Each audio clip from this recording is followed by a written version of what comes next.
morning and a very warm welcome. You're watching Janata Television and this is the English Bulletin with me, Sushant Dakal. The top stories first. Kathmandu Metropolis reaches agreement with Sistole residents. Garbage collection in the capital resumes after a week. Government confirms 179 new cases of coronavirus. Active cases rise to 1,647. World Bank to provide additional funds for COVID-19 vaccines. Government signs $75 million deal with the bank. Train crash kills 50 in Taiwan. Authorities call it the deadliest rail tragedy in decades. And Manchester City unlikely to buy Sergio Aguero replacement this summer. Liverpool boss shocked by Alexander-Arnold England omission.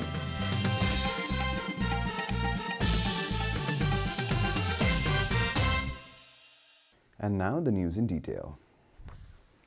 After a week, the obstruction in waste management in Kathmandu Valley has been removed. After the Kathmandu Metropolitan City and the people of Sistole reached a 7-point agreement on education and health, the garbage collection started from yesterday. Locals of Sistole area of Kokani Village Municipality of Nuakot and Dhunibeshi Municipality of Thading had been obstructing the dumping of garbage since March 28, demanding formation of a garbage management area. Hari Shrestha, Chief of the Environmental Department of the KMC, said that the Metropolis has agreed to fulfill the education and health demands of the people of Sistole.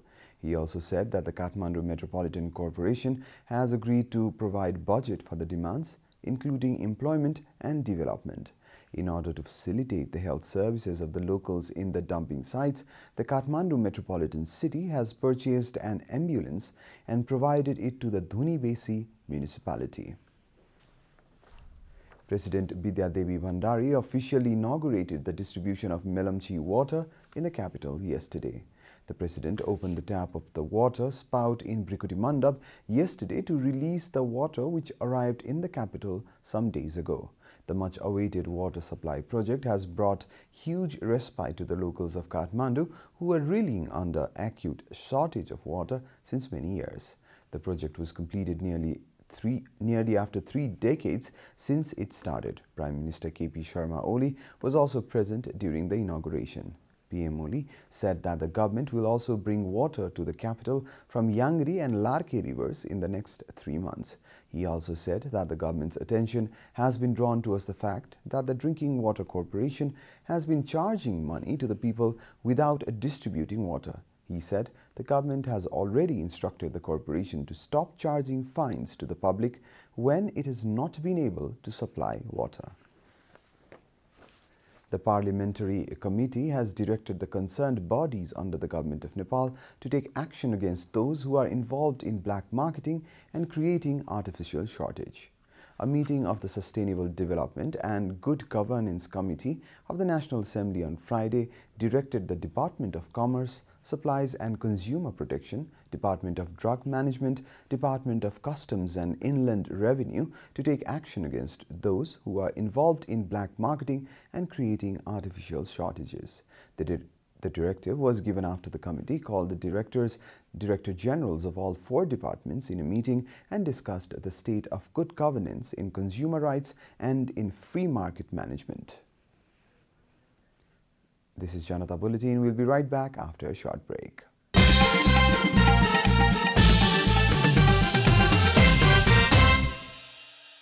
Welcome back after the break. We continue with other national news. The government yesterday confirmed 179 new cases of coronavirus across the country. Following the latest round of tests, the total cases of coronavirus in the country have climbed to 277,640, while the number of active cases has increased to 1,647. According to the Ministry of Health and Population, altogether 272,962 infected persons have recovered from the disease in the country so far. The death toll from coronavirus remains constant at 3,031 as no new fatalities were reported yesterday. Nepal is currently among the top 50 countries that have been most affected by the pandemic. The USA tops the list with over 31.31 million confirmed cases, followed by Brazil with over 12.91 million cases.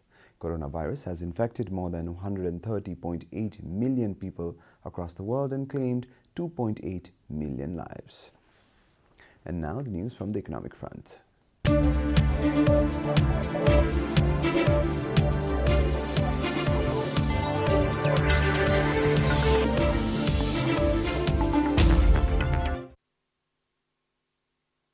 Additional funds of $75 million to Nepal for the purchase of COVID-19 vaccines. The government of Nepal and the World Bank yesterday signed an agreement in this regard to support access to safe and effective vaccines for Nepal's prioritized populations. According to the World Bank, its country director for the Maldives, Nepal and Sri Lanka, Fariz Haddad Zerbos, and Finance Secretary Shishir Kumar Dungana signed the agreement on behalf of their respective organizations. The additional financing is an important and timely support to the government's overall plans to vaccinate at least 72% of Nepali population, Finance Secretary Dungana said. The World Bank said in a statement that the project will be implemented under the leadership of Ministry of Health and Population by the Department of Health Services and associated institutional bodies. About 90% of the additional financing will support the purchase, supply and the distribution of safe and effective COVID-19 vaccines, the statement added.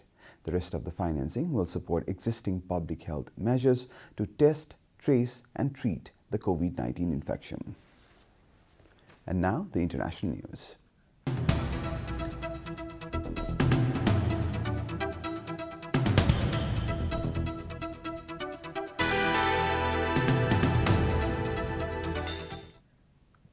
A Taiwan express train with almost 500 on board derailed in a tunnel on Friday after hitting a truck that had slid down onto the track. According to Reuters, the accident left at least 50 passengers dead and injured 146 in the island's worst rail disaster in 7 decades. Images from the scene showed some carriages ripped apart by the impact, hindering rescuers in their efforts to reach passengers. By mid-afternoon, no one was still trapped, though the fire department said it had found body parts, meaning the number of those killed was likely to rise. The driver was also reportedly killed in the accident. Taiwan's government said there were 496 people on the train, including 120 without seats. Many were tourists and people heading home at the start of a traditional long weekend holiday to tend to family graves. One French citizen was amongst the dead, officials said. The train was traveling from Taipei, the capital, to the southeastern city of Taitung. You're watching Janata Bulletin, and now the latest from the world of sports.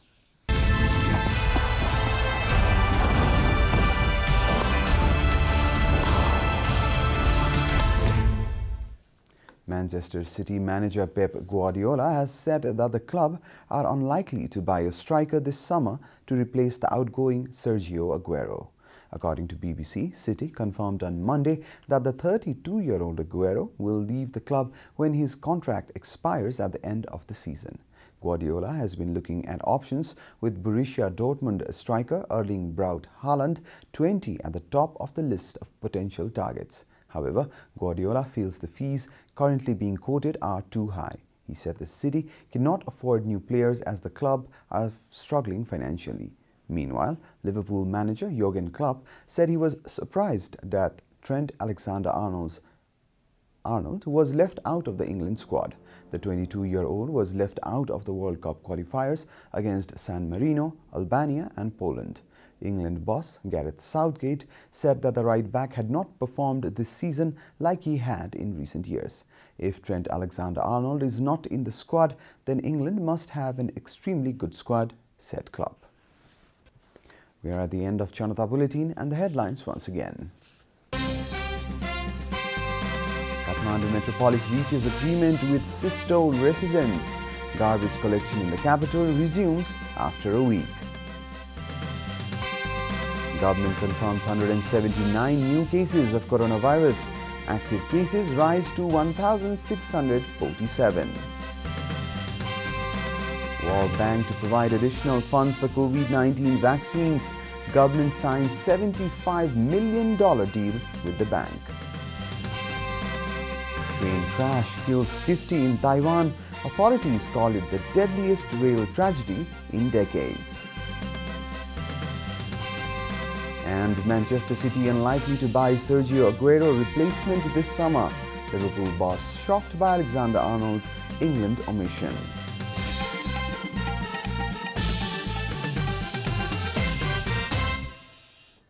And that's all from the English News Desk for today. You can follow Janata Television and our programs on various social media platforms, including on our website, janatasamachar.com.